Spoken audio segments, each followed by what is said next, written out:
Very important questions surrounding what's happening in Taiwan in just a moment. But first, good morning. We would like very much to get your reaction, Madam Speaker, to the search of former President Trump's estate, Mar-a-Lago, down in Florida. Good morning. All I know about that is what is in the public domain. I was surprised that it flashed on my phone last evening, so I don't really have too much to say except that to have a visit like that, you need a warrant. To have a warrant, you need justification, and that says that no one is above the law, not even a president or a former president of the United States. But that all of this will, I'm sure, be made known to us over time, but I have no knowledge of it. I do know that there has been chatter, or what more than chatter, about the president's documents and how they must be preserved for history. And we'll see what the justification was for the raid. I just don't know. I think everyone was surprised by it. Yeah. Madam Speaker, is fascinating. I went to Taiwan with a group of members of Congress to see the inauguration of President Lee back in the 1990s. Of course, another House Speaker went to Taiwan. Nobody really said much about it at all. Ambassadors go to Taiwan.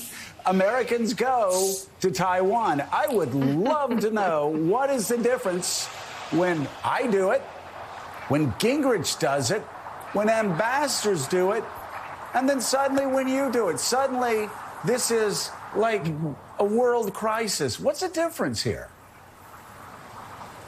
Well, I might even add, good morning, Joe. I might even add that just a short while ago, a number of senators, bipartisan group of senators went, including the chair of the Foreign Relations Committee, Mr. Menendez. Did anybody make a fuss?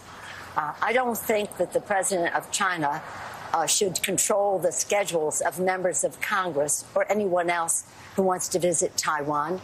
He's trying to isolate Taiwan. You know, they can't join the WHO, where they could make a very valuable contribution in terms of global health, or other organizations.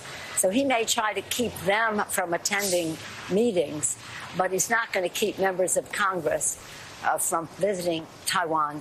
We will not be accomplices to his isolation of Taiwan.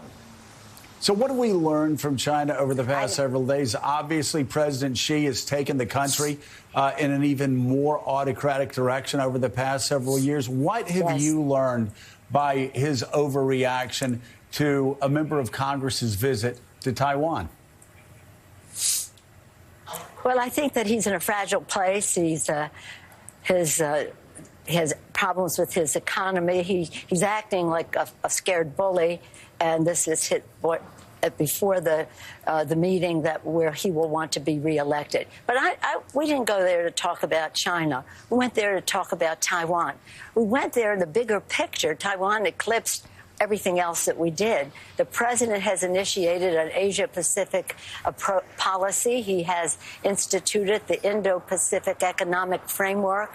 We wanted to hear from the leaders of those countries accepting their invitations to visit, and again, emphasizing interparliamentary interactions that are important in our relationship. We went with humility to learn what they're thinking, so that they're not thinking, here's what we want to do and you follow us. No, let's do this working together.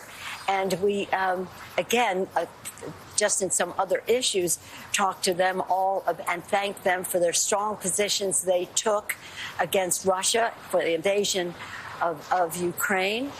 We thank those on the ASEAN, the South Asian countries of Singapore and Malaysia for the actions they took against Burma, for what Burma has done, executing advocates for democracy in Burma. So our purpose always when we go on a trip is about security, economics, and the economy and governance. And in terms of security, we had good chats listening to them about how we work together.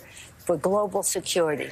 In terms of economy, I mentioned the president's Indo Indo-Pacific economic platform framework and listening to how they thought we could work together. They're urging us to do another trade bill, so we'll see how we can work together. I'll talk to our friends in labor and my colleagues about that.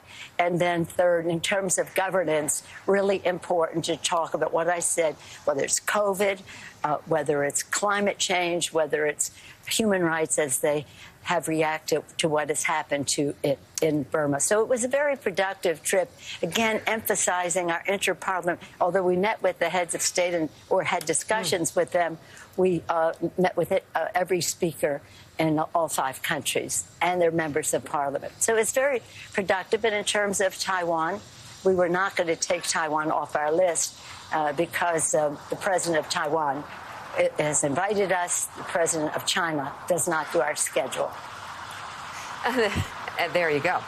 Madam Speaker, I would love to ask you about the Inflation Reduction Act and the politics of it. Will this be a component of the Dems' messaging leading up to the midterms? President Biden struggling with low approval ratings. Perhaps will this rally support and votes for Democrats leading up to the midterms? What do you think? Well, I think that you have to see it in the context of what this president has accomplished in the year and a half, or a little more than a year and a half that he's been president. We did the rescue package, money in people's pockets, vaccinations in their arms, children back to school, people safely back to work, the infrastructure bill to build America in a way that has equity and fairness and protects the environment. And then today we'll go to the White House for signing the CHIPS and Science bill, which will make America more independent and more self-reliant in terms of supply chain and the rest. And that will help. Bringing down the cost of things is also helpful in fighting inflation. And now this legislation, and I always like to talk about it starting at America's kitchen table, lower health care costs, but the subsidies, lowering the cost of prescription drugs, which is historic. This is the first time that we have been able to have the secretary, and we've been working on this for decades, first time we get to have the secretary negotiate for lower prices. This is a blow to the pharmaceutical companies. They've said the Democrats are going to pay a price for doing this, for lowering the cost to Americans for prescription drugs. So this is about a fuller agenda of health care, making health care more affordable, making jobs more higher wages and good-paying jobs, as well as saving and protecting our environment. It's pretty exciting, and when you see it in the context of all the other legislation, and tomorrow signing the PACT Act to protect our veterans, it has an integrity to it. And yes, it is about meeting the needs of America's working families for the people, not politics. That's what we'll be talking about in the election. And yet Republicans actually want pharmaceutical companies to be able to continue price gouging insulin patients. It's remarkable, just absolutely stunning. I wanted to ask you, though, about getting this deal done. We have been watching progressives and moderates debating each other in front of cameras for a year and a half. I know it's probably driven you and a lot of other professionals crazy. It's like, come on, let's go by. But, you know, Joe Manchin and others say they've been quietly talking to you for throughout the entire process. And I just want to talk about how messy it can be at times, but ask, how did we get to where we got? This is, by any standard, in ideology aside, in a 50-50 split Senate and a closely divided House. This is a remarkable political achievement. How did it happen? Well, we have our differences in our party, and God bless us all for the exuberances we all bring to the table. But what unifies us is we are there to work for America's working families. When it comes to reducing their health care costs or creating better paying jobs again, and having clean, safe places for our children and saving the planet for the future, we're united on all of that. But legislation, as you know, as a former legislator, is it's difficult because we all want everything.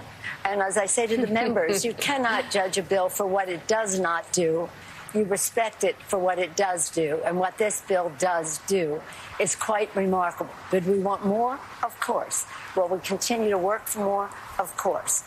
But we cannot, we have to show our unity to the American people, which we did last week on the CHIPS bill. I was very proud. There was not any no vote on the Democratic side, even though the Republicans were whipping across against the CHIPS and Science bill. When they saw that we had not one no vote, then some of them came around and joined us in defiance of their leadership. So again, it's a slim majority. We hope to increase it. That's the plan. And hopefully get 2 more senators, because if we can do that, 2 who would be willing to pull back the filibuster, then we can get much more done in the United States Senate with our Voting Rights Act and voting protections, and the list goes on, women's right to choose and the rest. So we're optimistic. We have always been ready for victory, and now things have turned our way. And the leadership of our president has been tremendous to get these bills done. They're historic in their nature. They will make us more competitive in the world. Our preeminence will be even more clear to the world, and we thank Joe Biden for his leadership. House Speaker Nancy Pelosi, thank you very much for being on the show this morning. So much to talk about. We appreciate it.